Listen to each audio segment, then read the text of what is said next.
God, it was an unforgettable day, I can tell you that. By all accounts, it was a regular Saturday night dinner. Even young Rachel was there, staying with us for the weekend, as she often did. I suppose I'd better explain why Rachel was there. Rachel's mother and Dora, who by the way, I'd never met at the time, was a widow and worked almost every weekend as a cab controller. Utterly. And Rachel had become best friends in high school, and from then on it was common for them to sleep over at each other's houses. Eventually it became standard procedure with Rachel sleeping over on Fridays and Saturdays while her mother worked 12-hour night shifts and carved out a few hours to sleep during the day. Marge Otterly's mother and my ex-wife obviously knew Dora well, but to be honest I never saw her at the time. Not for any particular reason that I can name, except that Marge thought the lovely Dora would turn my head. It was just the way things were. I was traveling a lot at the time. The company I was working for was young and we were trying to grab a piece of the market that had been tightly packed with other suppliers for years. As it happened, Marge was dropping off and picking up the kids all the time. On Sundays, though, Rachel was often picked up from our house in any of the cabs that passed by. I think Rachel liked that the cab drivers who came to pick her up were spoiled with sweets, ice cream, etc. However, Otterly didn't mind when they came to pick Rachel up either. She usually got the same treats they did. Where was I? Oh yes, that infamous Saturday night dinner. The four of us were sitting around the table eating. Marge had just served us sweets and I think I had just returned to the table after putting away the main course dishes in the kitchen. Anyway, without thinking about the fact that there were two girls sitting with us, and without any prior warning or preparation, Marge suddenly announced, "Pete, I want a divorce. I'm leaving you." Then she settles into her sweetheart like she didn't drop the biggest brick she could think of on my head. Excuse me, I think that was the end of my response. When your wife, with whom you have lived for 10 years, suddenly makes a statement like that in a conversation, your first reaction is to wonder if your ears have deceived you. I said I want a divorce. I found someone else and I want to spend the rest of my life with him. And what the hell could I possibly say to such a statement? Not forgetting, of course, that there were two impressionable 8-year-old girls sitting at the table with us, one of whom was our daughter, watching my every word and/or physical action. I believe that under the circumstances I displayed that day the exceptional self-control and patience of a saint. Upon reflection, I have always been proud of the self-control I displayed. I sat there for a while going over Marge's words in my mind until I convinced myself that I wasn't crazy, that she just said she wanted me out of her life. I must have made some stupid statement like, "If that's the case, I'm going apartment hunting tomorrow," or something like that. Remember, I was in a state of shock at the time.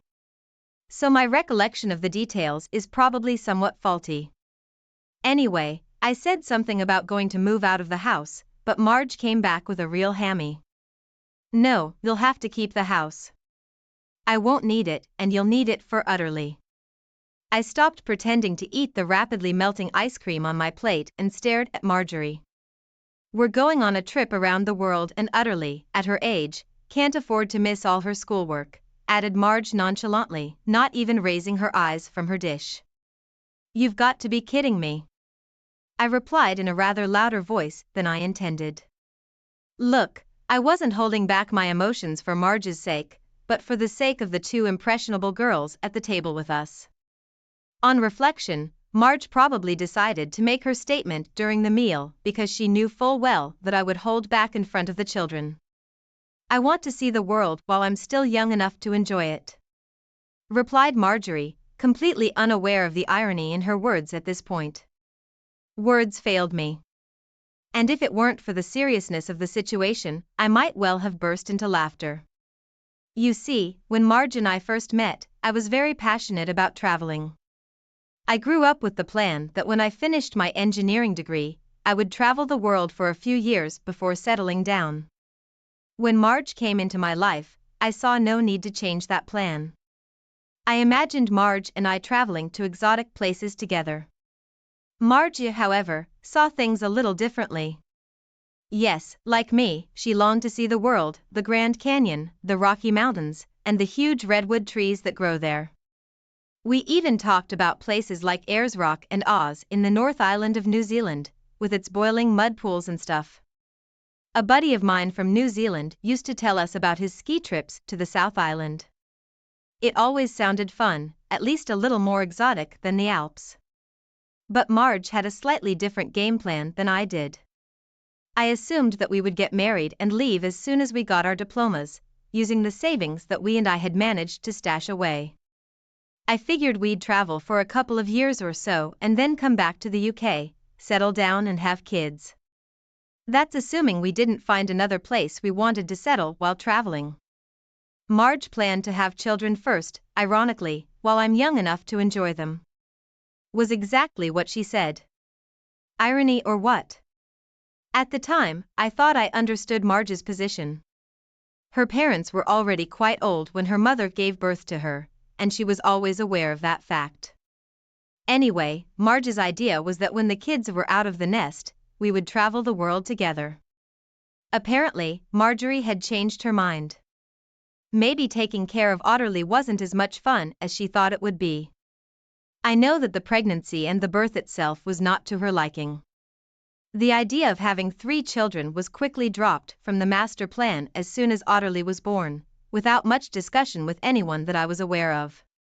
I think that's when I almost broke down, but I couldn't laugh out loud, although in retrospect, I should have.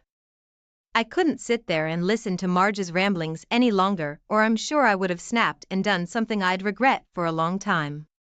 I just got up from the table and went out into the garden where for some reason, probably out of habit and because it was just a job that had to be done, I started pruning the roses. I don't know how long it was before I realized I had company. First I noticed Rachel's hand. I think she had started trimming the bush next to the one I was working on. Then I noticed Utterly working on the bush on the other side of me. Neither of the girls said anything to signal their arrival. Watch out for thorns, girls, you're not wearing gardening gloves, I automatically warned. We'll be careful, Dad replied Utterly. What does your mom do? I asked, as if offhandedly. I don't know why I asked my daughter that, but it was another automatic answer. I think she's upstairs packing. Utterly replied calmly, as if this was a common occurrence. Suddenly I was so angry again that I couldn't keep pruning the damn roses. I was afraid that if I did, I would rip off the fresh flowers as well. I stepped back and watched the girls. True, I wanted to rush upstairs and throw Marjorie off, but not so much for announcing out of the blue that she was leaving me, rather for the fact that she had effectively declared to our daughter that she didn't want Otterly to go with her. I couldn't understand how any mother, much less my wife, could do that to her child. Sorry, Utterly, said I without any further explanation.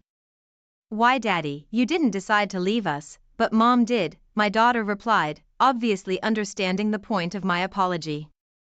Most of the kids at school or their dads who have left. I'd rather stay with a dad who loves me than a mom who utterly didn't finish the sentence, and I still wonder what she meant to say. I've always wondered. But I suppose I'll never know what I've missed over the years. Could Marjorie have somehow let Otterly know that she didn't love her? Marge always seemed to me to be a loving mother to Otterly. She also seemed to tenderly care for Rachel whenever she was in the house.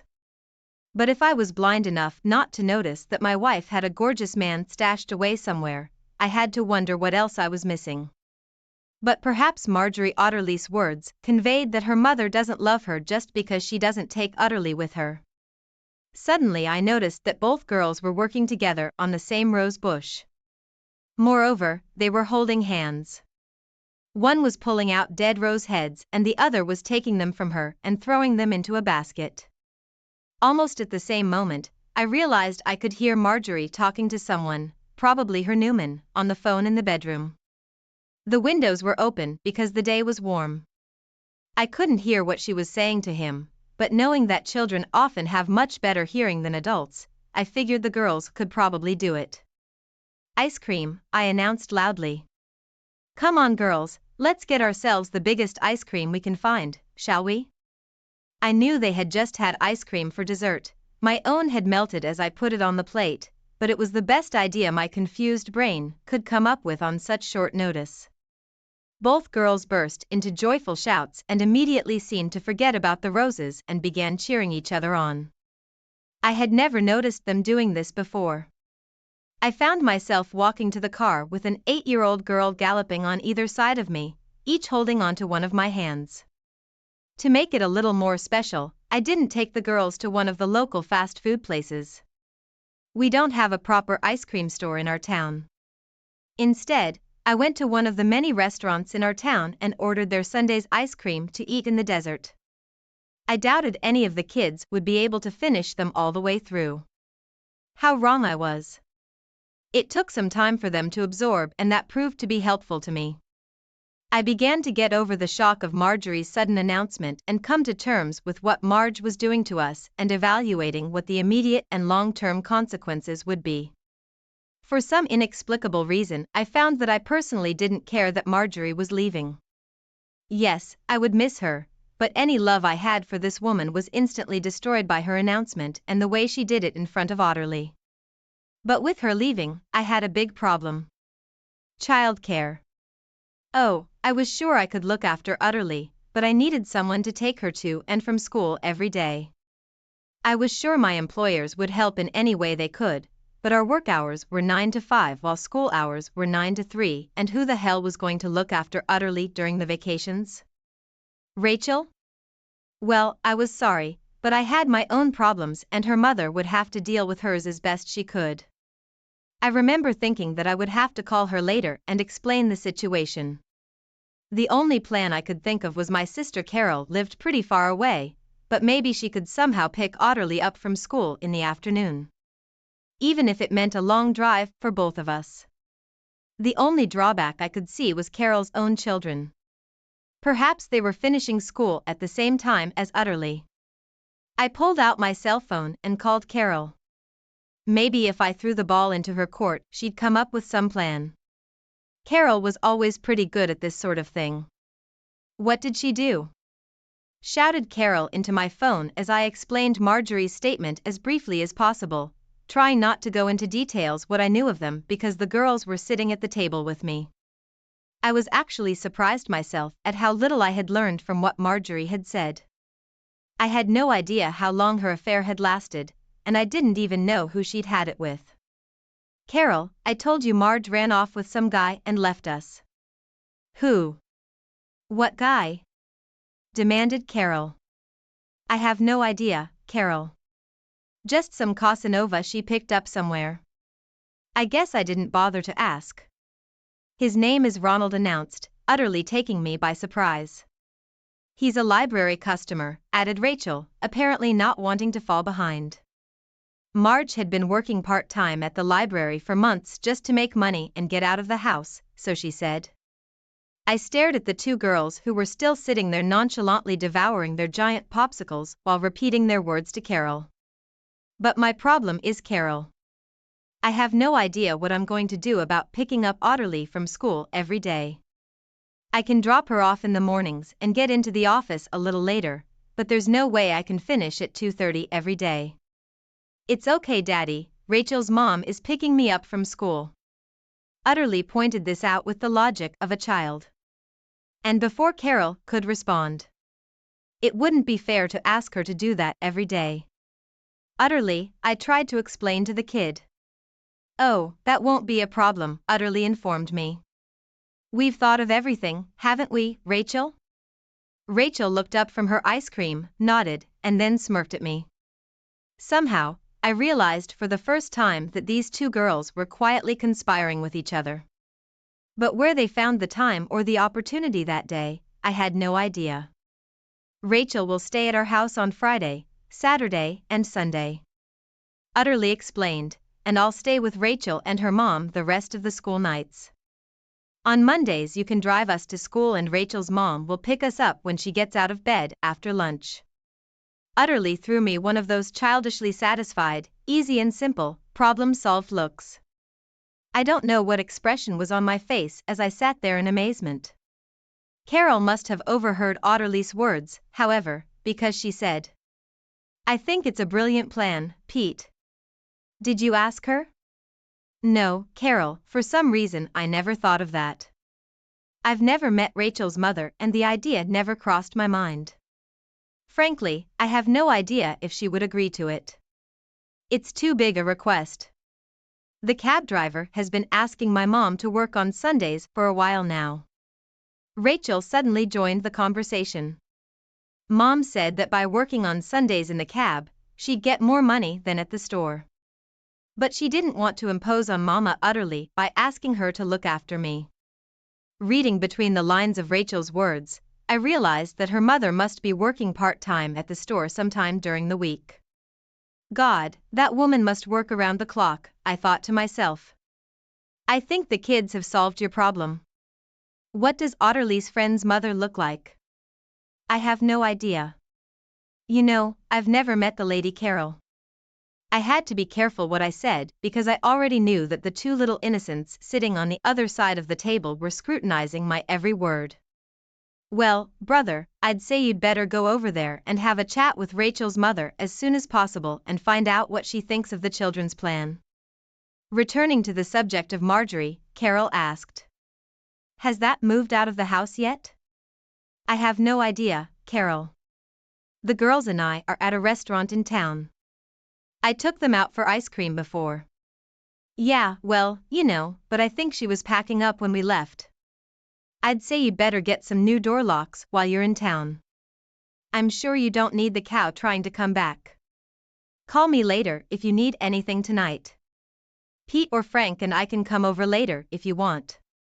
But if we both come, we'll have to bring the kids with us." "Thank you, Carol, but I don't think it will be necessary. You know, I think all the help I'm going to need this evening is sitting here with me right now." The two girls grinned at each other, then at me, and finally greeted each other again. I was to see them do this many times over the next few months. Only at the time, I had no idea what the little fools were really up to. Another thing I hadn't noticed was that Carol not only wasn't surprised to learn that Marjorie was leaving me, she wasn't particularly upset about it. But I would never say that the two women got along well together, and they certainly couldn't be called close friends. After finishing the ice cream, we went back to the car, but I still didn't go home. I had a rather delicate mission to accomplish. First, I needed to inform Rachel's mother that I would be the only adult in the house with the girls that evening. There are some pretty strange personalities these days, and as far as I knew, Rachel's mother had never caught my eye. I pulled up outside the cab office and, leaving the girls in the car, went inside to find Rachel's mother. "My name is Pete Thomas, and I'm looking for young Rachel's mother." I turned to the cabbie sitting behind the counter, who I thought vaguely remembered picking Rachel up from home one Sunday afternoon. This may seem strange, but at the time I had no idea what Rachel's mother's name really was. Both Marge and Otterly always called her Rachel's mother, and Rachel always called her mom. A few guys, obviously cab drivers on break, were sitting in old armchairs drinking tea or coffee. I felt like I was immediately the center of attention for all of them. As soon as I mentioned Rachel, all attention was focused on the TV playing in the corner of the office. And conversation stopped abruptly at the sound of her name. "She is currently in her private office and will be back soon." The guy behind the counter smiled at me and gestured to a door with a ladies only sign on which, however, some weirdo had pasted a piece of paper that read "Indoor Office." I stood and waited, trying not to show that I'd noticed that everyone there was studying me intently. It seemed like an eternity until the door finally opened and I got the surprise of my life. I don't know how I expected to see Rachel's mother. But it certainly wasn't what she really looked like. Not that she was dressed to the highest standard. In fact, she was wearing just a pair of old jeans, very tight-fitting, and an equally blue blouse tied on her figure. But damn, she was one of those women with looks. She looked good in an old bag too. Add to that the flawless makeup, not too elaborate to emphasize her facial features, and not a single carelessly styled hair. God, this woman looked like a runway model. She glided along with the same grace, style, or whatever you call it, that they did. I could understand why all these drivers had shown interest in my asking about her, and perhaps why they were all hanging around outside the cab office. "Andorra, there's a guy here to see you," said the man behind the counter. "Hey Eat, is something wrong?" she asked with a wide smile on her face, but with perhaps a slightly concerned tone in her voice. "Yeah, no, well, maybe," I replied nervously, looking around at all the guys who by then were pretending not to look or listen to us. "But Rachel is fine, and there's nothing to worry about. I just think I should let you know what's going on, that's all. Can we talk somewhere private?" Instantly all the guys started getting up from their seats, I guess to go outside and leave us alone in the office. But Ander told them to stay and we went outside. "What's up, Peter, don't you look too smart?" said Ander as the door closed behind us. But then she noticed the girls huddled against the car window and waved at them. "The problem is Andorra, Marjorie left me," I stammered. I felt very strange talking to her and even calling her Andorra since it was the first time we had met. I was also confused that she recognized me immediately and knew who I was. I was sure we had never met before. My God, poor thing, was her first reaction, then her mind must have realized the possible consequences. "Does this mean we have a childcare problem tonight?" "Oh, no, Andorra. I was still having trouble with that name. It's just that we've never met." And I thought, well, I don't know what I thought. "I think you should know that I'll be watching the kids alone tonight. I just thought you should know. After all, we are complete strangers." "Not so much, Peter. Rachel talks about you all the time. You may not realize it, but she treats you like a surrogate father. She even has a picture of you along with a picture of my husband next to her bed." Oh my God, where did she get that? Utterly gave it to her, I guess. "Anyway, do you want me to take the day off and take the girls or something?" "I can if you want to be alone." "Oh, God, no, no. I just thought it would be wise to let you know the bill. If they hadn't come this afternoon, I'd have been in a complete mess. I'm fine looking after Rachel, I was just a little worried that you should know. I'm sure Rachel couldn't be in better hands, Peter." She reached out and took my hand as if to emphasize it. "I'll come and get Rachel in the morning." "No, you need to get some sleep. 5 hours as usual would be just fine, but maybe you can stop by and see me on your own because we really need to discuss what's going to happen in the future. If you want, I can bring Rachel home." Oh yes, the future. I hadn't thought of that and/or replied, and an even more concerned expression appeared on her face. The possible long-term consequences of Marjorie leaving me must have suddenly crossed her mind. "Don't worry, I think we can work something out, the girls are already full of ideas." I smiled at her as best I could and/or looked a little relieved.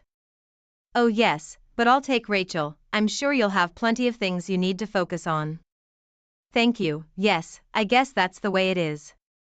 If only I could figure them out." "I'll see you tomorrow night then. And please don't worry about Rachel, she's a wonderful girl, aren't they?" Both commented Ander as we walked to the car where she had a word with the girls, kissing them goodnight and telling them to behave themselves. When we pulled up to the house, an unfamiliar car was parked in my driveway. Marjorie got out of it and pulled up as I pulled up to the curb. "Where have you been?" "I've been waiting here for you for hours," she demanded, after which she curtly informed us that she was on her way out. Honestly, even after the bombshell she had dropped on me earlier, I couldn't relate her behavior and speech to the woman I had been married to for so long. "If this is who I think it is, I suggest you tell the to get his car out of my driveway before I move it for him," I responded just as sharply. I was actually very close to the target, and I was extremely annoyed with Marjorie for having this guy there when we got back. What a way to rub my nose in it, I thought. In retrospect, I think I had impeccable control of my emotions that day, admittedly mostly because the kids were around, but it seemed to me that Marjorie was trying to get me to come clean. Perhaps she could use it as some kind of justification for her actions, if for no one else. Marjorie made a gesture with her hand, and the Jaguar started up with a roar, then slid out of the driveway and parked across the street. Ignoring the fact that Marjorie was standing next to the car, I put it in reverse and swung across the street to reverse into the spot where the Jaguar was parked. Marjorie complained that I almost hit her as I got out of the car. "Oh, you're still here? I thought you left." I lied and went to the front door, but then I stopped and turned to look at her. "Aren't you taking this?" I demanded, gesturing to the little Nissan that Marjorie usually drove. It suddenly popped into my mind that the Jaguar was stuffed to the brim with Marjorie stuff and the Nissan was empty. "I don't see the point." "You'd better sell it, we're flying out of the country on Wednesday," she replied. Where do I send my divorce papers?" I thought, but Marge beat me to it. "Ronnie's lawyer's address is on the kitchen table, he'll know where to contact us," she replied curtly, and then turned to speak to Otterly, who, along with Rachel, had also gotten out of the car by then. I'm afraid I didn't wait to see what they had to say to each other, and my daughter and I have never discussed the subject since. But it couldn't have been anything special because a few seconds later both girls followed me into the house and shut the door tightly. What I didn't see, but heard somewhere in the back of my mind, was the distinct slap of their hands as the little devils high-fived each other again. I'm afraid to say that at that moment I didn't pay any attention to the sound. The girls and I settled down on the couch and watched a little TV. After which I told them that I thought it was time for them to go to bed. They both gave me a quick kiss on the cheek and then went to bed without argument. As I recall, that was a first on Otterly's part. I have no idea what time I ended up going to bed, although I admit I had a couple of whiskeys that night to help me sleep. Sunday morning I awoke to the familiar smell of frying bacon permeating the house. For a moment I forgot that Marjorie had left and looked at the clock, wondering if she had gotten up first on Sunday. Then the memories of the previous day came over me and I looked around the room. Something about it was wrong or out of place, but for a few seconds I couldn't figure out what it was. And then I realized that when I had gone to bed, there had been signs of Marjorie's departure everywhere. The drawers of the dresser had been half open, the closet doors ajar. Now they weren't just closed, all signs that Marjorie had ever existed were gone from sight. Even the damned pictures of her mother and father, which I remembered noticing when I noticed she'd left, weren't on the dressing table.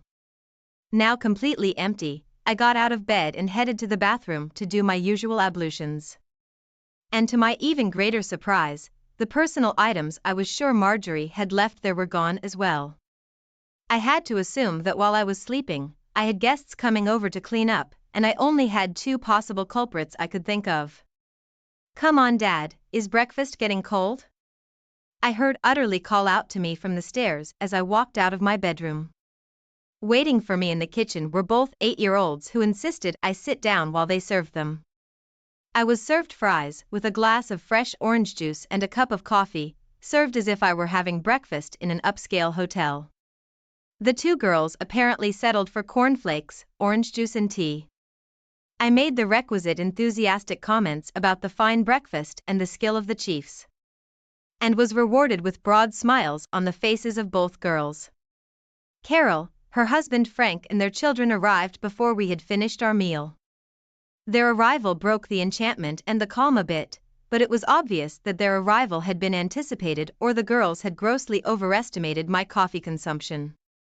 Because Otterly and Rachel quickly set Carol and Frank's coffee mugs down, it took me some coaxing to convince the two girls to leave the dishwashing to me and go play with Carol's kids. Carol busied herself with washing the dishes while Frank and I sat drinking coffee and watching the scene while detailing to them. The previous day, my sister and her husband told me they would do everything they could to help. Frank gave me the name and details of the lawyer who had represented his sister in the divorce. She turned out to be a good choice. Carol made dinner for everyone from what she found in the freezer and refrigerator. I think I spent most of the day tending to my roses when I wasn't talking to Carol and Frank. One thing I did remember that day, however, was that Rachel and Alderly helped me mess around with the roses a bit in the afternoon. And I also remembered Rachel, either by coincidence or on purpose, quoting a line from the song. It's been a good year for the roses. I'm sure she was too young to realize the parallels that could be drawn between the song and the events of the previous day, but I sure did. I will never know if I reacted in any way when Rachel said those words, but I do know that, consciously or not, Rachel has repeated that phrase often over the years. Both girls seem to love the song itself, and we hear them playing and/or singing it quite often. Which is even weirder, especially if someone mentions Marjorie. The cab pulled up to the house around 4:30 and Ander got out of it. The girls led her into the house and we got acquainted. Then Carol and Dora and I went into the living room and Frank kicked all the children out into the garden and kept them busy. And Dora felt sorry for me for what had happened. And before I could say anything, Carol informed Dora of the girls' plan for babysitting. Ander confirmed that she had mentioned to Rachel in passing that she had been asked to work as a supervisor on the Sunday night shift at the taxi stand. And said that she would get more money that way than she would for 4 morning hours at the local convenience store where she worked. Almost without further discussion or much change, it was decided to follow the plan the children had outlined to me the night before. With some vague discussion that Carol would help with daycare for both girls a couple of days a week during school vacations, etc. And/or called the boss of the taxi company to check with him that she could take an extra shift. He was obviously over the moon and asked her to start work that evening. She looked at me for some reason for confirmation. I just smiled and nodded. So she agreed. It wasn't that simple because Rachel needed school clothes for the next day. So Carol drove Ander and Rachel home to pick them up and utterly insisted on going with her. As I carried Rachel's bag into the house from Carol and Frank's car, a thought struck me. Or do you drive? I asked. Yeah, but since Tony left, I can't afford to keep a car, she replied. How do you like the little Micro as a get-around car? I asked. And Oregon stopped and looked at Marjorie's car parked beside the road. I can't, she replied. Why not, since she doesn't need it? She told me to get rid of the damn thing. You'll need it too, since you're going to be racing utterly to and from school every day. Are you sure? She asked. Come on, I insisted. Let's call the insurance company and put you on my policy as a driver. We'll put Marjorie on my policy too, and let Roland the rat deal with all her insurance. His name is Ronald, Dad utterly corrected me. Who cares what his name is? He's a rolling rat to me, I replied, perhaps somewhat sharply. He can't be Dad. He's a Roland rat. Funny and cute. I was corrected. Well, I couldn't argue with my daughter's logic, so I relented and changed things up a bit. Okay, if you insist, it'll be Ronald the rat. I smiled at her. For those not in the know, Roland the rat was a puppet character on a morning television news show at the time. Over the next few weeks, we all got used to the new routine, although Carol, often with Frank and the kids, would show up on Saturday mornings to check the contents of the pantry and advise me to restock it. She usually finished cooking and lunch unless we went out to eat. And yes, that's right, Carol never actually wore white gloves, but she did tend to make captain's rounds while she was in the house. Housework isn't exactly my forte, but I soon found that I didn't have much to do in the evenings when Otterly wasn't home. I tried to do little and often, and I think the house was almost always inside Carol, at any rate, never found cause for criticism. On weekdays I was lonely, but over time I got used to it. Fridays when I came home from work and found Dora and the girls there, it was great very quickly and Dora started cooking food for all of us before she went to her Friday night shift. The bad times came during the week, especially when I came home from work to an empty house and woke up in the morning. Never mind the resentment I felt toward Marjorie for what she had done. When, after all these years of marriage, you suddenly find yourself waking up alone in bed every morning? Gosh, it just takes some getting used to. There were some complications with the divorce. Marge and her gorgeous man had left the country and apparently traveled extensively. I have read that, judging from the fact that Marge's attorney has had a hard time keeping in touch with her, it is possible that her beau is intentionally trying to make things difficult. Eventually, I discovered that his very distraught wife was demanding that he pay child support for their children. I met with her one day when both she and my attorneys were meeting for a council of war, but frankly I had my own problems and didn't want to get involved. I know she eventually managed to block all his accounts in British banks, and I believe she eventually got all his assets in the UK without interfering. I helped in any way I could by informing her attorney of Marge's whereabouts when she called home to speak to our daughter. Credit for getting that information must go to Orderly, though, because she became adept at prying Marge's exact whereabouts when she called. And then, not very cleverly, the little rascal would pass that information on to me at the first opportunity. Whether Otterly knew the reason I needed that information or not, I don't know. Oddly enough, the difficulties Marjorie's attorney was having were to my advantage. After another court hearing at which Marjorie's solicitor asked the judge for another adjournment because he was waiting to hear from Marjorie on some matter, the old man lost his temper. He demanded to know where Marjorie was and when. The poor solicitor had to admit that he had no idea. The judge turned to me to ask if I had any knowledge of her whereabouts. "I'm sorry, sir," I replied, rising to my feet. "But I have not spoken or communicated directly with my wife since the day she decided to leave me and my daughter." I answered as best I could, glossing over the fact of Otterly's desertion and formally, since there had been no word between Marjorie and me since her departure, telling the truth. I kind of forgot to mention that Marjorie called Otterly every 3 weeks or so. But that's not what the judge asked me, is it? And you know how these push you to answer their questions unvarnished? I don't know exactly, but I have to assume the old man was having a bad day or something. Or maybe the old git was presiding over a divorce from Marjorie's posh man and lost his patience. Suddenly I heard him say unreasonable behavior.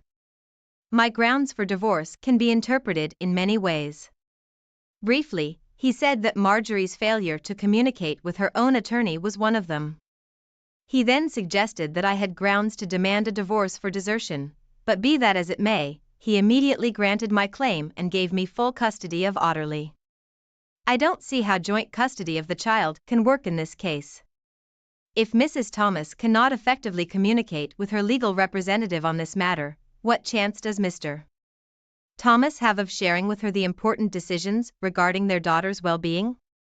Beek lectured Marjorie's counsel. "Mr. Thomas," said the old man again, addressing me directly. "As of today, I give you full and exclusive custody of Otterly, and I fully terminate Mrs. Thomas's parental rights to the child, but with one caveat." The judge turned to Marjorie's attorney. "If Mrs. Thomas wishes to appear before me in person within 21 days, I may be able to persuade her to reconsider her decision. Will you endeavor to inform her of this?" Marjorie's solicitor replied that he would do his best to give her the information. Hearing the poor man's reply, the old man raised his eyebrows and turned his attention back to me. "Well, Mr. Thomas, I don't hold out much hope of that happening, and I doubt I can be persuaded to change my mind. It surprises me that you haven't demanded child support from your wife. Frankly, I don't see much chance of collecting them, Your Honor, unless Marjorie ever returns to the country," I replied. The judge leaned forward and spoke briefly in a whisper to his secretary, then shuffled through some papers looking for something on his desk. "I think we'll still make a temporary order for £100 a month. It's only a nominal amount to set a precedent. Like you, I doubt very much whether you will ever get it. But if Mrs. Thomas returns to the jurisdiction of this court, we can adjust that amount in the future. I advise you to instruct your legal representatives to verify any assets Mrs. Thomas may have in the UK." That was it. I walked out of court a single man and with all the property gained in the marriage and apparently any other property that Marjorie had in the country if I wished, if we could find it. I never bothered to look for it. Checking the call log at home the following Monday, I noticed that there had been an international call the day before, probably while I was mowing the lawn. That would explain why I hadn't heard the phone ringing. The call had obviously come from Marjorie. She was the only person who had called from abroad. Strangely, neither Utterly nor Rachel mentioned the call to me, nor, as usual, did they inform me of Marjorie's whereabouts. You can assume they didn't, but I know I figured it out. Although since Otterly wasn't in court that week, I tried not to give much thought to her divorce. I wondered how the girls knew about the 21 days. I doubted that the social worker the court appointed to look after her interests would have told her. As time went on, Marjorie's calls to Otterly became more and more infrequent. I wasn't surprised because from the few that were within earshot of me, I realized they were very one-sided, not counting my daughter's subtle inquiries as to exactly where Marjorie was. But those two ceased as soon as her fancy man's divorce was settled. By the way, I have no idea how Utterly or Rachel found out about this information that his divorce had already been settled. I think I concluded that since he's local, his kids probably went to the same school as the girls. Perhaps the kids all conspired and shared information, but if that was the case, the girls didn't tell me anything. I suppose the same reasoning could be used to explain the information the girls originally had about who, when, etc. when Marjorie first made her statement and moved out. Adults too easily underestimate children's understanding of exactly what is going on. I can't remember now, but I think the divorce was final about 4 months ago. I took Otterly and Rachel to a movie one Saturday afternoon, and we were enjoying hamburgers at the local McD's when Rachel announced that she and her mother would be moving home soon. I innocently inquired as to the reason, of course, and Rachel informed me that the lease on their apartment was up for renewal, but her mother thought the landlord wanted to raise the rent too much. No, at the time I didn't see or realize what was going on and that another conspiracy was afoot. Come on. They were 2 9-year-old kids, and tricking me out of an ice cream or 2 or even a day out was completely expected. But the fact that they'd thought up and planned to trick me into inviting Andorra and Rachel to move in with Otterly and me? I hadn't even realized. They set the trap on Friday night, when we all ate dinner together, prepared by Andorra before she left for her shift at the cab office. Utterly, seemingly innocently asks Andorra if she's found a suitable apartment yet. Before Andorra could answer, Rachel started telling horror stories about the places they'd seen, though Andorra did manage to find out that they weren't nearly as bad as Rachel had described them. For some reason, I had completely overlooked the fact that if Rachel had seen those apartments, Otterly had too, because those 2 girls were always together, regardless of which one of us, Andorra or I, was looking after them. Utterly then made a suggestion that, had I been a little more skeptical, I should have seen coming a mile away. Yeah, and we have a spare guest room upstairs, remarked Utterly. Why don't Rachel and Aunt Andorra move in with us? Rachel has her own bed in my room anyway. And it would save us from having to move from house to house all the time. Actually, I have to admit, I thought Otterly's idea was a good one. It would save him from having to chase around town or from having to pay rent, among other things. I looked at Ander for a clue, but she avoided meeting my gaze. I found myself in an awkward situation. If I had rejected the offer right away, Andorra might well have resented it. But on the other hand, Andorra might not like the idea, and I might embarrass her if I put the ball in her hands. I decided that the safest way out was to muddy the waters a bit. Well, honey, you see, sometimes there can be problems when a man and a woman who aren't married live in the same house. You know, some people might get the wrong idea. I stuttered surprisingly, Andor giggled. Geez, Pete, you sound like a real prude. No, Ander, I was just thinking of your reputation. My reputation? You've got to be kidding me. Do you want to know the real reason we're being forced out of our apartment? It's because I disappear every week on Friday, Saturday, and Sunday nights. What's more, I used to get a cab home in the mornings, but now I drive a brand new car. I don't understand. The Nissan isn't new.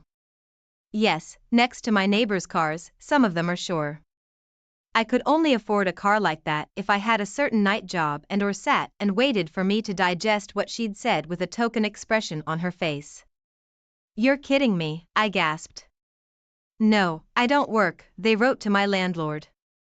I told all of them that I work at a cab company, and I even talked to some of them when they called a cab. But the rumors don't stop. My God, the sooner you get out of there the better. That's what I thought, but finding another decent apt I could afford isn't as easy as it seems. What about Otterly's idea, since there's plenty of room? Are you sure there was number enthusiasm in your words? Yeah, I bet you are.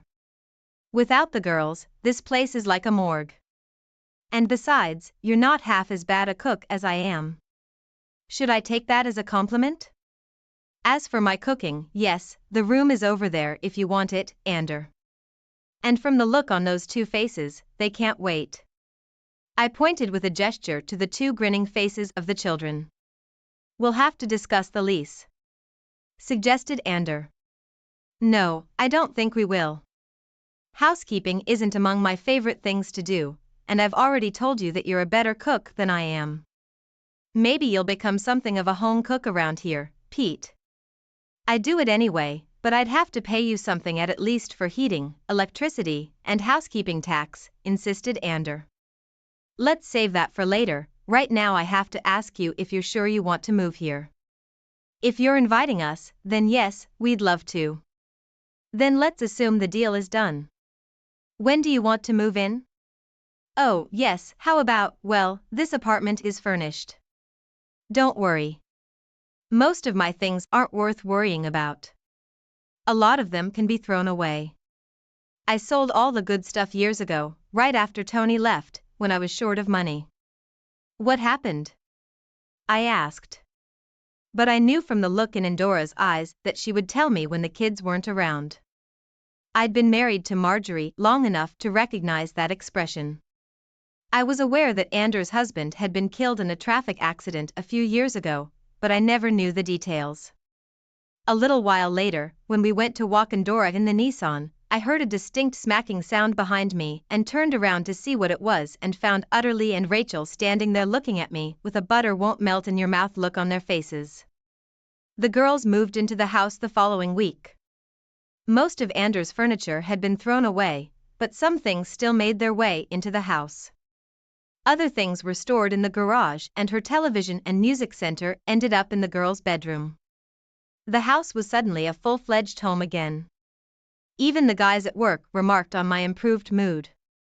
There were also comments that I didn't join them for drinks after work as often. But I had a daughter, well, 2 daughters to bring home and read them bedtime stories every night. Oh yeah, my traveling days were practically over when Marge left. Not knowing how events would unfold, I kind of tempered my fervor a bit. My boss relented and started sending other guys in my place. I just didn't volunteer to go anymore if I could help it. Shortly after moving Andorra, I began to fall in love with this woman, although at the time I thought I was very good at not showing it. What did you expect? Andorra was a pretty dainty piece of real estate by any standards. Maybe a year or so younger than me, she seemed to be able to present herself in immaculate form regardless of what she was or wasn't wearing. Sure, I'd seen her pass between the guest room and the bathroom a few times. Wrapped only in a bath sheet, but that was it. Ander had a killer sense of humor and never seemed to resent the girls or me. No matter what the little pranksters did. She apparently paid no attention to my idiosyncrasies. Look, I never claimed I wouldn't be a bloodthirsty angel to live with. I was in love with Andorra from the first time I laid eyes on it, so it was to be expected. I think Carol was the first to realize I was hooked. That Christmas she and Frank had brought their family to Boxing Day and or was fussing over the dinner she was making. Have you told her yet? Asked Carol as we set the table together in the dining room. To whom and what did you say? Replied I. Of course, Andorra. Brother. I'm sorry, kid. You lost me. What was I supposed to tell her? That you're in love with her, you fool, announced Carol. Do what? Don't be silly, Carol. Come on, Pete. I'm reading you like a book. You're even more hooked on Andorra than Stephanie Mathers. Oh, I'd better explain Stephanie Mathers. She was my first love when we were all in high school together. Carol's friend and I worshipped the ground this girl walked on for several years before I got up the courage to ask her out. She led me on for a while and then broke my heart by leaving me for dead. Stephanie was immediately and irrevocably declared persona non grata by my sister and her friends. Some of them comforted me over the following months. God, they made sure I forgot about Stephanie as soon as possible. Of course I've grown attached to her. She's a very nice person, Carol, but I'm in a delicate situation. The status quo suits us both. If I do anything to upset the balance, oh my God, I could smash the apple cart. Peter, this woman has a crush on you as much as you have on her. You dance around each other like schoolboys in love. What the hell are you talking about, Carol? Pete, to get from one end of the room to the other, you both take the long way around, so there's no chance of you, heaven forbid, touching each other. So we don't want to invade each other's personal space. Nonsense. There are only two reasons why two people living in the same house would do such a thing. Either you hate each other, which I somehow doubt because no one has ever heard a single word slip between you, or you're in love with each other and don't try to me. You've never once exchanged a thought-provoking joke. That's unusual for two people who spend so much time in close proximity to each other. Think of all the jokes you exchange with the girls in the office. No, you're both too afraid of ruining what you have. So you think Ander is partial to me? My God, Pete, she's dancing the same thing you are. You both dance to the same tune. Even the girls can see that. So what am I supposed to do? The hell of it, Peter. Tell her how you feel, I guess. Come on, she's not the first woman you've called on to work your golden tongue. You knew how to get girls until you got involved with that. You never liked Marjorie, did you? No, I never trusted her. It seemed to me that she had you wrapped around her finger and then led you around by the nose about the same way. Utterly. And Rachel are doing it now, but I doubt you'll ever see it. The difference is that those two little girls really love you, which I never thought Marjorie did. Oh, you are mistaken, Carol. Of course Marjorie loved me when we were married. Think what you want, Pete. You've seen love. I've seen a girl who got off easy. You had a hell of a job for a young man your age, and you actually brought home the bacon. Christ, Frank wasn't getting half your paycheck when I married him. I was always convinced that Marjorie only saw you as a pound sign. No, you're wrong, Carol. Never mind. It doesn't matter now, does it? Someone has given you a second chance at happiness. There's a woman in the kitchen who I'm sure is in love with you. You'll just have to find a way to melt the ice. No sooner had the conversation gone any farther than we heard Andorra approaching. She entered the dining room to see how the meal preparations were going, and Carol and I had to change the subject. During this meal, Carol kept catching my eye and making subtle head gestures toward Andorra. She also seemed to be enjoying a private joke with Otterly and Rachel, but I don't think anyone else noticed it. Over the next few days, I almost broached the subject of Andorra several times, but ducked at the last minute. It was New Year's Eve and Andorra was working. Carol and Frank picked up the girls so I could go to a party with some friends from the office. I didn't want to leave the girls, but everyone insisted. Conspiracy again? I don't think so. Too many unconnected people. What happened that night must have been a coincidence. It was about 4 a.m, and the party was winding down. Those who were going home had already gone home, and most of the others had gone their separate ways, unable to find a single comfortable, vacant place to spend the night, and having drunk too much falling water to even think about driving home. Well, unless I wanted to get there in one piece. I hailed a cab. Hey gorgeous, why don't you send one of the guys to take me home? Maybe not exactly the words I'd used, but pretty much what I'd said to Ander when she answered the call at the cab service. Are you mad? Pete asked Ander. You bet, babe. I had a hard time deciding which of those two phones to call. I'll bring one of the boys over in 5 minutes. Thank you, sweetheart. Oh, and Pete. Yes, beautiful. Try not to throw up all over the back seat. Have you ever seen me throw up when I'm furious? I've never seen you drunk, Peter. I can't imagine what you do. Would you be surprised? You bet. Now Phil's hitting the road, and please don't make a mess in his car. We have enough guys trying to get the smell of vomit out of their cars as it is. Your word is my command, my love. If that's all you meant. What? Never mind, Phil's already out the door, why don't you try to find your way to his car? Said Ander, laughing. Then the line cut off. Jesus is Pete, you're bleeding out of your skin, said driver Phil, who obviously knew who I was, even if I didn't know who he was, as he helped me into the back seat of his cab. But when he got behind the wheel, even in my inebriated state, I realized he wasn't headed for my house. You're going the wrong way, I told him. Or more accurately, I guess, sassed him. You're going to need someone to put you to bed, and I don't intend to do the honor. I think I know who will volunteer. It's pretty quiet around here now. One of the guys can sit on the bleeding phones for the rest of the night.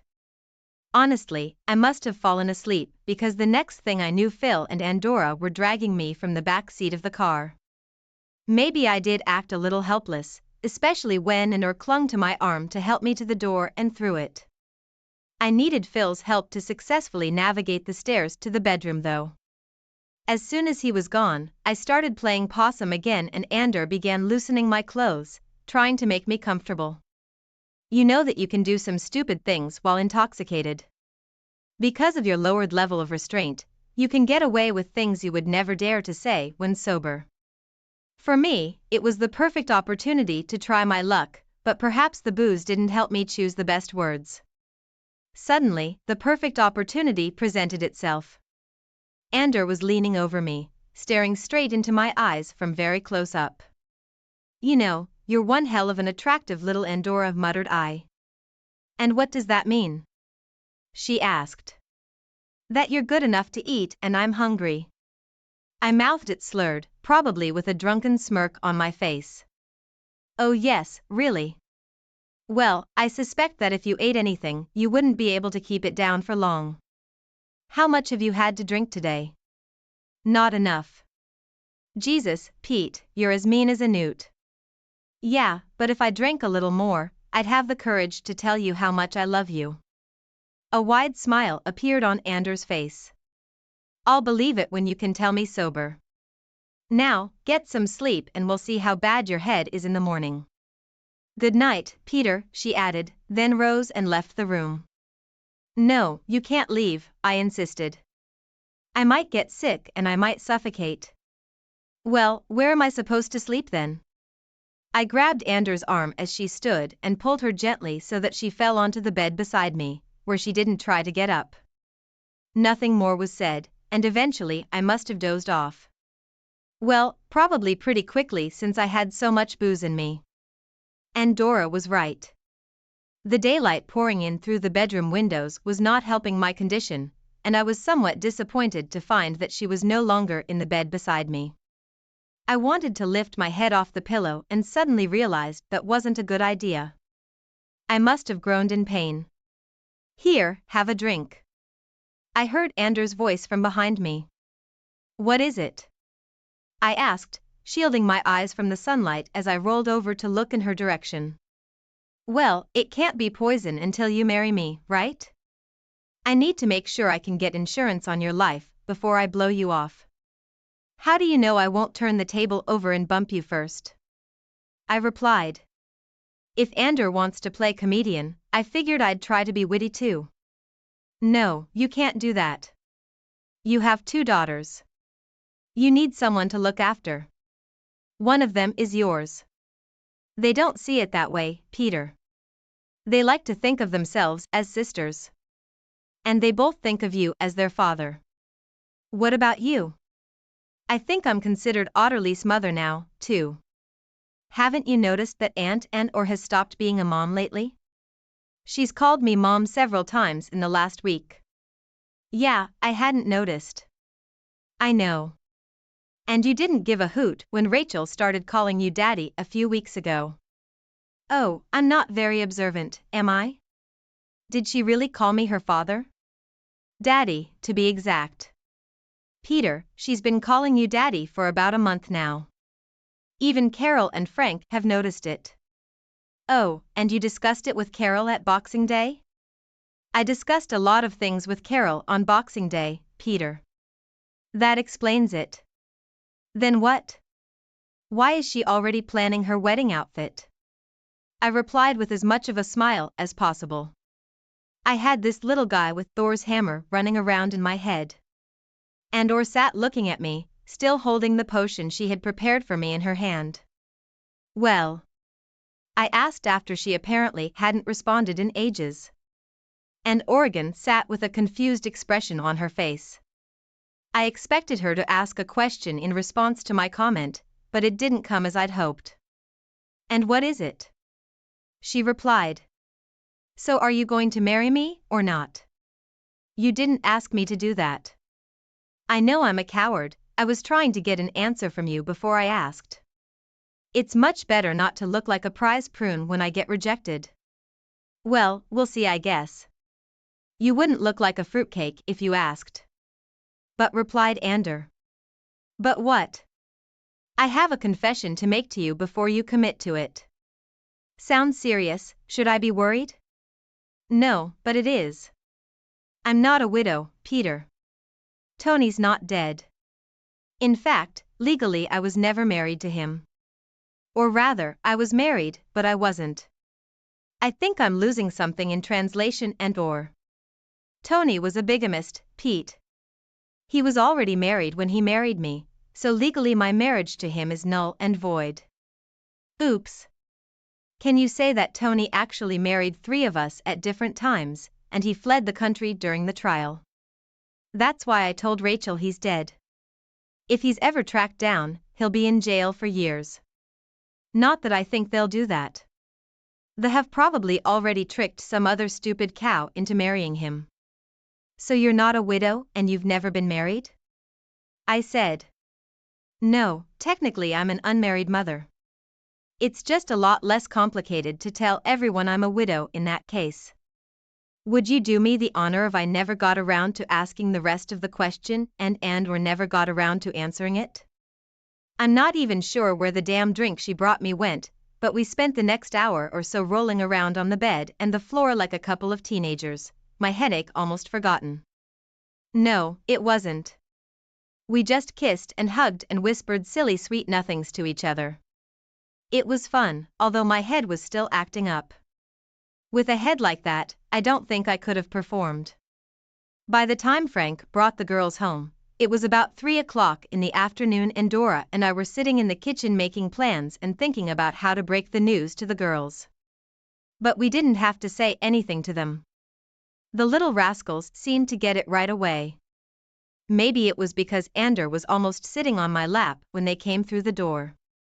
In any case, they stopped where they were, looked at us for a few seconds, then greeted each other again and then went around the table and hugged us both. I think we both thought we had flashing neon signs on our heads when Frank, upon entering the kitchen, did a quick double take and simply said congratulations, when which Andor and I translated as what date have we set for the wedding? This necessitated further discussion which involved Carol, whom Frank had telephoned. Eventually, a date was set rather arbitrarily for mid-February. Dora and I wanted a rather modest celebration, while our girls wanted something more extravagant. I think we settled on something average. We decided to have the wedding itself at the registry office and afterwards to have a rather lavish but small reception. Neither Dora nor I had many living relatives. Afterwards, the registry office was chosen because, well, there were no announcements to read and no entries in the parish newspaper to worry about. Announcements like maiden of this parish and in the presence of her daughter might have confused some people. Ander was supposed to be a widow. After Frank went home, Ander had the delicate task of giving her application to the supervisor at the taxicab company. My wife wouldn't work the night shift for anything in the world for reasons too numerous to mention. And personal pride or distrust are not part of the equation. It's more of a personal preference. It me off to sleep, or rather, not sleep alone. Ander and I had another big decision to make when it was time for us to go to bed that night. In the end, we decided to go to separate bedrooms until the wedding.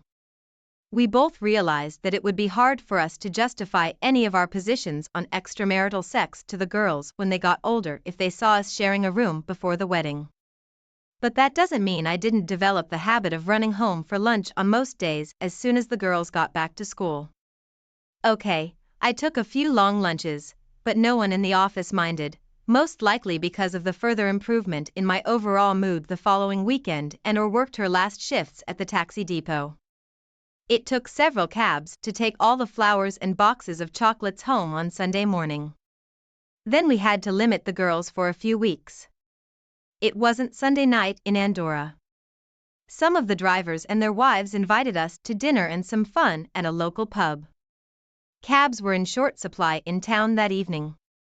The wedding came almost before we realized it. It went very well, considering our girls were flawless bridesmaids.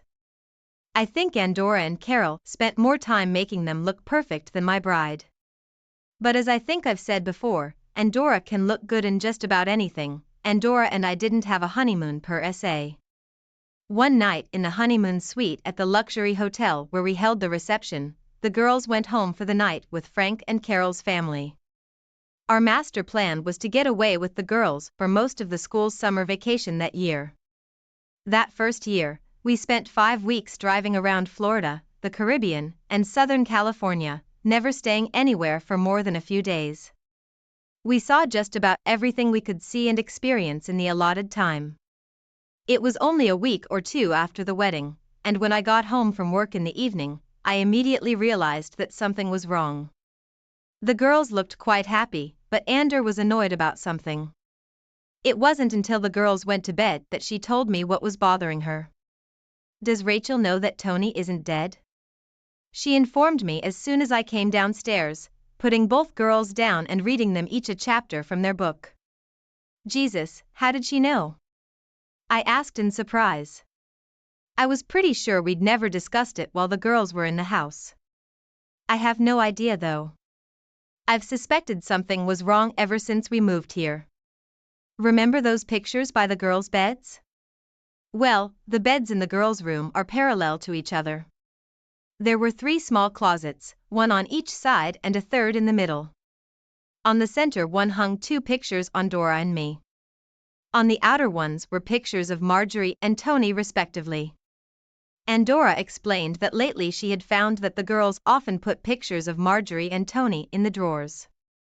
It suddenly dawned on me that I hadn't seen either painting that evening. Finally Dora asked the girls why they were hiding the pictures. Rachel replied, "They don't need us. We don't want to look at their pictures." Further discussion proved to Andorra that Rachel knew full well that her father had not died in a traffic accident but had run away, although she did not seem to know why. Andorra, out of embarrassment, decided to leave Rachel in the dark. She didn't want to explain to the child that she was technically an illegitimate child. Although Andorra had been worried for some time about Rachel's reaction to the information that her father was out there, the child didn't seem to mind. Personally, I thought the information helped the girls feel closer to each other. Andorra turned out to be the perfect wife, even better than the perfect wife. She was an amazing mother to both of our girls. Not only was she great with the kids, but she was extremely patient with me when things got hectic in the office. Yes, no matter what Otterly claims I do have flaws, but Andorra seems to overlook them, never once mentioning them. She has the most wonderful sense of humor and has come up with many ways to wind me up in the evening and tease me until the kids go to bed. Or we do.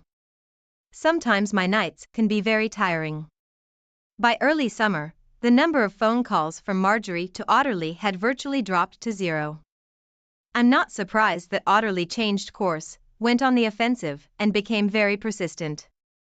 When Marjorie did call, I know she was mad at her mother, but both Endora and I had to step in and reprimand Utterly for referring to Endora as new mommy in her conversation with Marjorie. Utterly discarded this trick and instead went on about how much fun we had as a family, going out regularly, mentioning Daddy's wife and my sister Rachel.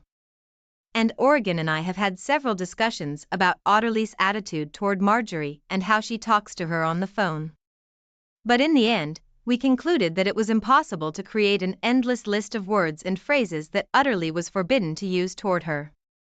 Utterly, with Rachel's connivance, is bound to come up with new ones, no matter what we forbid. We decided that Marjorie had made her own bed that day in the kitchen. Now she would have to get used to lying in the damn thing before we could get back from vacation.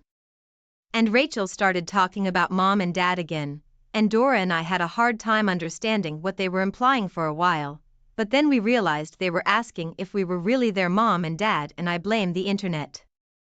Suddenly Endora and I began finding printouts all over the house regarding adoption procedures, with we assumed the intention of encouraging and or to adopt Utterly and me to adopt Rachel. The girls also researched the legal intricacies of changing Rachel's name to Thomas and even printed out the appropriate forms. As for the idea of adoption, after some discussion Endora and I decided that it had to be either one or both. Rachel's father, although he had abandoned her in Endora, still retained his legal rights over her. We ended up putting the problem in the hands of the same attorney who handled my divorce. It took over a year, but eventually we were able to get Tony's parental rights terminated and both adoptions took place. Coincidentally, or by our lawyer's intent, the same judge who presided over my divorce case was presiding over Tony's termination of parental rights. And I strongly suspect that may have had something to do with his decision legally. Our family now consisted of Mr. and Mrs. Thomas and our daughters Otterly and Rachel. We discussed adding to the family, but in the end we decided not to add to the family, which was what we had intended. Shortly after we were married, I got a promotion at work, and with the promotion came a bigger salary and the ability to delegate more responsibilities. Our summer trips became regular, and I really think Endora planned them as a kind of compensation for my lack of time to travel when I was younger. In our second year of marriage, we spent 5 weeks traveling around Europe. On the third we visited India, a surprisingly large country, and Sri Lanka. On the fourth we visited Australia and New Zealand, and yes, we miscalculated by going there in the middle of their winter, but we're British, it was hard for us to notice the difference. By the time our fifth summer came around, we knew a lot about traveling. Utterly and Rachel, both 14 years old by then, had their own video cameras and they were already doing a good job of documenting our travels.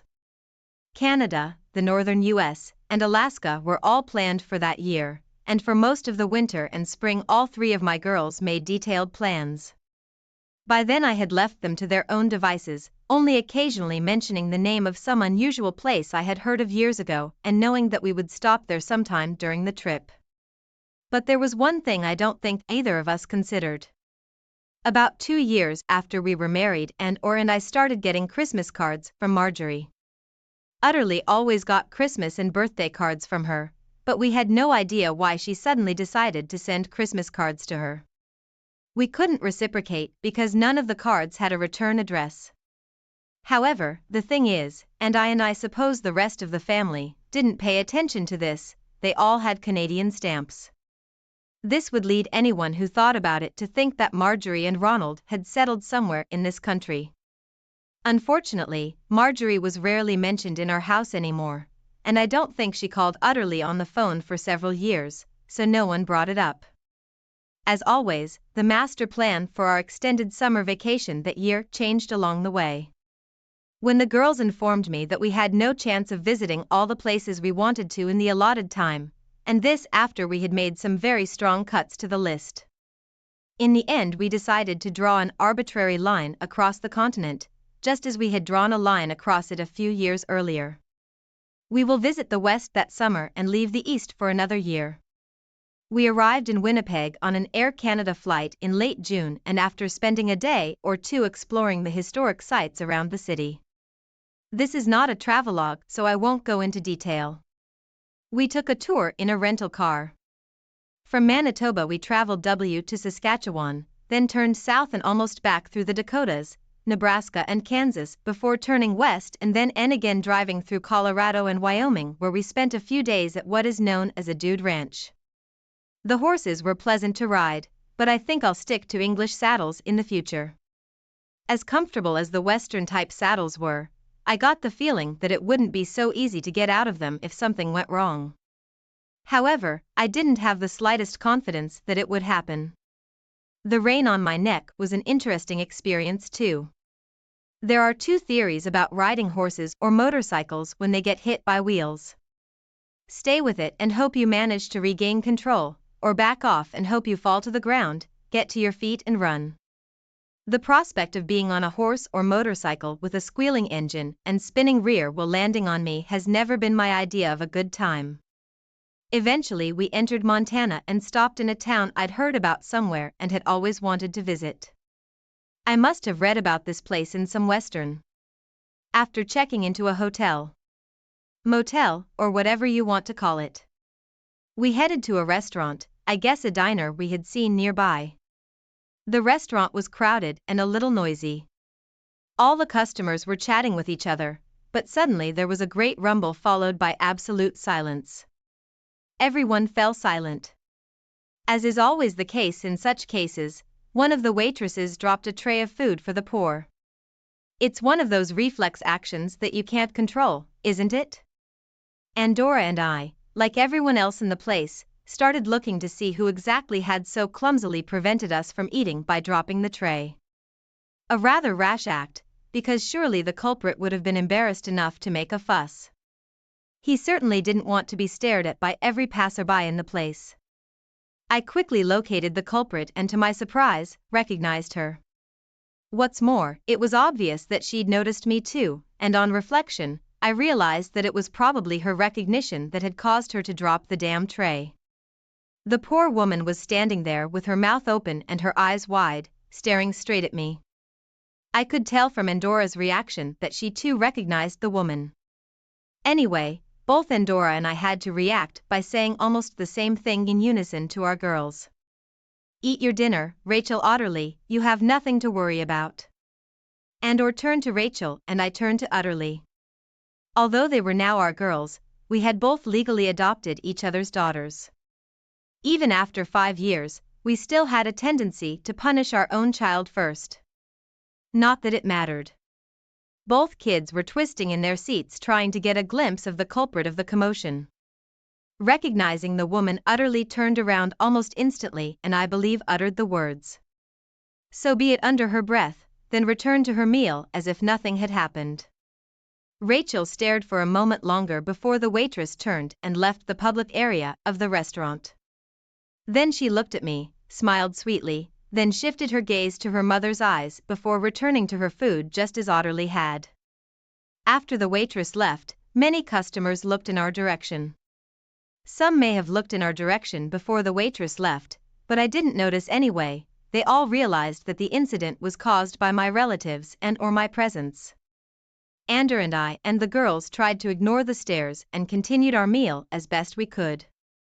"I guess the grass wasn't as green as it looked," Andor whispered to me as we followed the two girls running to the car. "What do you mean?" I replied, perhaps a little more curtly than I intended.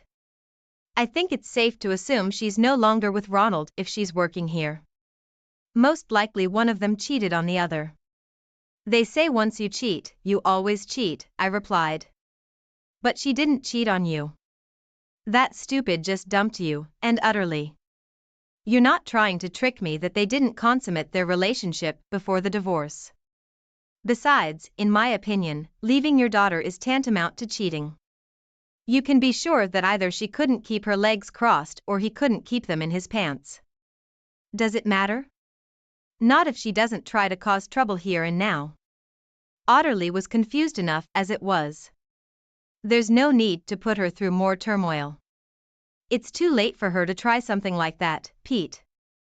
Besides, I think Utterly handled it a lot better than you did. After all, it was the girls who don't say that.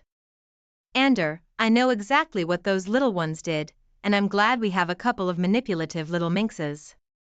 Though sometimes I have to wonder how far their manipulations go. What do you mean? No big deal, but it was obvious they were working to a plan. Sometimes I wonder how far in advance they laid everything out. Don't worry, I couldn't be more pleased than I am now. I just get curious sometimes. By this time we had gotten to the car. I unlocked the doors with the remote as we pulled up and the kids jumped into the back seats.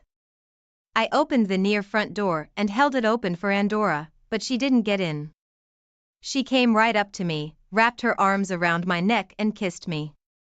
The two little devils sitting in the back of the car murmured and shouted approvingly. This was followed by comments like "not in public" and "would you two please wait until you get to your room?" One might think that these were rather disrespectful and cavalier comments coming from 214-year-olds, but both of our daughters were very mature for their age. My goodness, how quickly they had to grow up. Andorra had lost her husband when Rachel was 6 and had lived alone for many years. Otterly saw her mother leave us and almost publicly disown her when she was 8 years old. I assure you I didn't handle that event too well, but my daughter, with Rachel's help, began to behave like a much more mature person very suddenly and/or interrupted the kiss and pulled back slightly. "We have an audience," she whispered, peering over my shoulder. I looked back and saw Marjorie standing in the kitchen doorway watching us. "Do you think Otterly should?" suggested Ander. "Yeah, I don't think we have a choice," I replied. I was well aware that I would have to go back later to talk to Marjorie, or rather confront her, and that would likely lead to us arranging for Otterly to meet with her mother alone. Frankly, it was too good an opportunity to pass up. We'd have gotten that side of things out of the way anyway. Rubbed off and/or leaning against the car, spoke while I was still pondering. "Your mom is there, I think you should go see her." "Do I have to?" replied Otterly. "She's your mother, Otterly.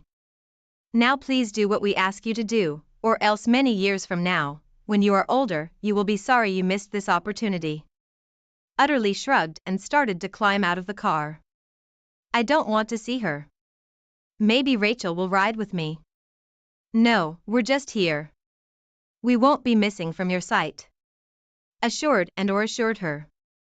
After getting out of the car, Otterly with noticeable reluctance and a few dejected glances back at us, made her way toward her mother, stopping 10 feet away from her. Marjorie apparently said something we couldn't hear and took a step toward her, but Otterly immediately took a step back. It was a little frustrating that we couldn't hear what they were saying to each other, although I think Otterly did talk a lot. We noticed that if Marjorie moved any closer to Otterly, the child would retreat. "That's not good," muttered Ander, apparently, so Rachel wouldn't hear her. But as soon as she said it, Otterly turned and ran back to the car, jumped into her seat without a word, slammed the door shut, and began fastening her seatbelt. When I looked back, the doorway where Marjorie had been standing was empty, and I assumed she'd gone back inside. I would have preferred to get in my car and get out of there, but Andorra had a different plan, and she must have been halfway to the door before Otterly could fasten his seatbelt. So I stood there like a lemon for about 10 minutes until Andorra came back. I cast a questioning glance at Andorra as she finally climbed back into the car. In response, I got one of those looks where Ander seemed to be looking at me, but her eyes quickly darted to the two girls in the back seat. The message was "shut up and drive." We'll discuss this later. After lunch, we planned to walk along the path along the river and see the waterfalls for which the town was named. We had the impression that the hydroelectric dams had stolen some of their original grandeur. But they were still impressive as usual on these walks. Andorra and I never overdo hiking if we can help it. Two girls got ahead of us and that allowed Andorra and I to talk. "So what did she say?" "He dumped her 2 years ago when he picked up some waitress in this town." "It's just as we suspected, but I wonder why she didn't go home to the UK. He left, leaving her with a motel bill. The motel was understaffed in the restaurant, so she figured she could stay and work off the bill. Apparently she's sharing a room with another woman." Anyway, they both work in the restaurant during the day, and at night they serve drinks at the bar behind the road. Sounds like fun. What else is she supposed to do, Pete? Gets herself late every night by some barfly, I suppose. No need to be nasty, Peter. Marjorie made a mistake and now she seems to be paying for it. Anyway, you'll meet her when she finishes her work at the restaurant at 6 o'clock. She only has a couple hours before she has to be on bar duty, so you can chat while I take the kids out for a bite to eat. And Dora, what the hell am I supposed to tell her? You need to finish, Peter. No matter what you believe, you need to sit down and talk to her and remember that she's Otterly's mother. Do you wish she remembered that? Marjorie said the same thing, Peter. She regrets her action and I believe she would like to apologize to Otterly as well as to you. Unfortunately, I don't think Otterly is ready to accept that apology just yet. That was obvious from what happened at lunch. But in time, I'm sure she will. We'll just have to make sure we don't lose her again. Are you being magnanimous about all this considering what Tony did to you? Pete, is there any point in going through life with hate in your heart? What Tony did to me is worse than what Marjorie did to you. Or even Otterly. You know, for a while I hated him and the other women he tricked into marrying him. And then one day we were all sitting in the waiting room at the police station, and I realized we were all in the same boat. We had all been tricked and none of us were to blame. So we became friends. Tony, what's the point of wasting time cursing the? If he ever shows up, I'll report him to the police as soon as I get the chance, but I'm not going to waste time and emotion on hating him. I have more important people to worry about. And Or pulled me to her and kissed my cheek. Besides, think about it, if Marjorie hadn't run off with that, what's his name? Where would we be now? Good idea, Ander. I know it's my love. We'd better hurry, it's 4 o'clock now. I was waiting in the parking lot of the restaurant when Marjorie came off duty. She came out with another very dark-haired woman who scrutinized me carefully before going on her way. Marjorie looked nervous, not the confident woman I had last seen in the kitchen when she was laying down the law all those years ago. She still looked quite attractive though. Hi Peter, thanks for coming over. The bar must be quiet at this time of day. Why don't we go over there and talk? I didn't speak in response, but gestured for her to take the initiative. I followed Marjorie to a booth at the back of the bar. It was obvious that we were expected. I noticed the dark-haired woman sitting behind the bar talking to the bartender as we entered. I also noticed that all the booths next to ours were empty. A dark-haired woman walked behind us and set 2 beers on the table, then said something to Marjorie, I think in Spanish. Marjorie only nodded in response. I assumed she had picked up the language during her wanderings. You wanted to see me? Marjorie said, I reminding her that I had not asked for this meeting. I just wanted to say I'm sorry, Peter, she finally whispered. I only now caught her words. No, you have done me a great favor, replied I. Come on, I'm not cut out to be a bloodthirsty diplomat. Yes, Or got the better end of the deal. I should have realized that she'd latch onto you as soon as I left, she replied bitterly. It was the other way around, Marjorie, as soon as I laid eyes on Andorra. I'm not quite sure how I wanted to end that sentence. Perhaps I thought that if I had met Ander before Marjorie left, I might have been the one to perform the act of walking.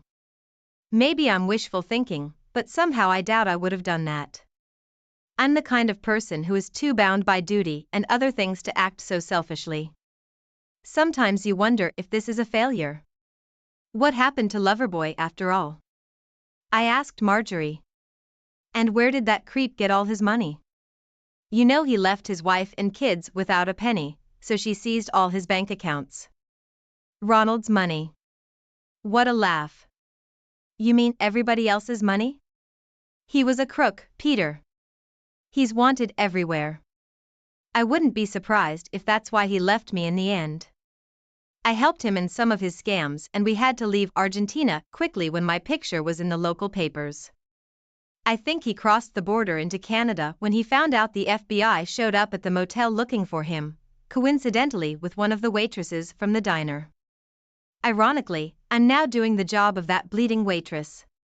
Wasn't the FBI after you?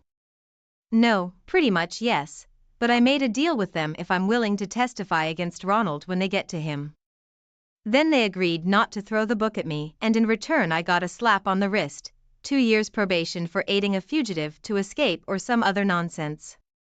Mind you, I'm stuck in the country until they find the creep and I'll have to report to the authorities every week or so, but it doesn't interfere too much because Buster, the deputy sheriff I report to, is here or at the diner most of the time.